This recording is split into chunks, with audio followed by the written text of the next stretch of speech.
Hello everyone, Darcy Klein again here. Just want to recap here with y'all with regard to my setup on my hydrogen oxygen separator cell. I have to say thanks to Peter at My Hydrogen Car was pointing out to me that my output was not as high as it should have been, and that my amp draw was too low. And I was surprised, but yeah, the quick connect coupler that I had in place right here was actually so hot that I couldn't touch it. I didn't realize how hot that had been getting, and it was drawing a lot of the current away from the cell. Now here I am sitting at idle, and I'm generating a fair bit more hydrogen, and I'm drawing, that's 8.7. I might be able to get it a little higher.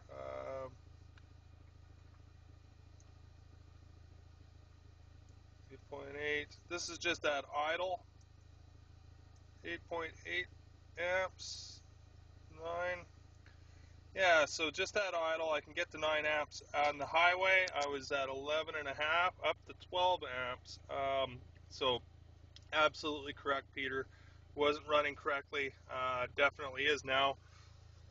Also, definitely aware of how, if being that this is directly connected up to your intake on your on the before the fuel injection, vacuum flow from the engine, just natural vacuum from the engine can actually, if this is turned off, and there can draw the electrolyte up the tube. So definitely a gas dryer system, something like myhydrogencar.com has.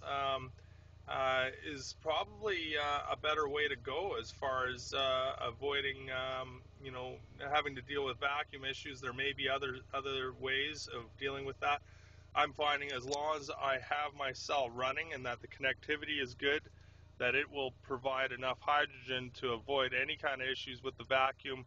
However, should you need to turn the cell off, and don't want to have to deal with shutting off your alarm, it's nice that I have a shut-off valve right here to avoid the vacuum draw.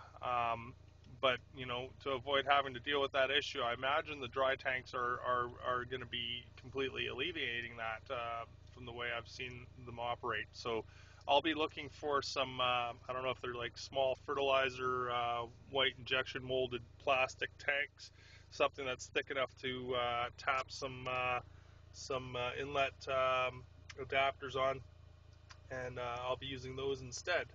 One for oxygen, one for hydrogen, the same way he does. And once again, thanks for bearing with me, Peter, and everyone, Reg at hhoresearch.com.au and myhydrogencar.com with Peter.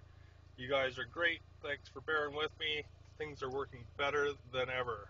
So wanted to say performance is definitely increased. I got better range of performance. So like there's power all the way through the RPM scale, it seems like. So I'm really very pleased, and it's a lot more snappy off of takeoff.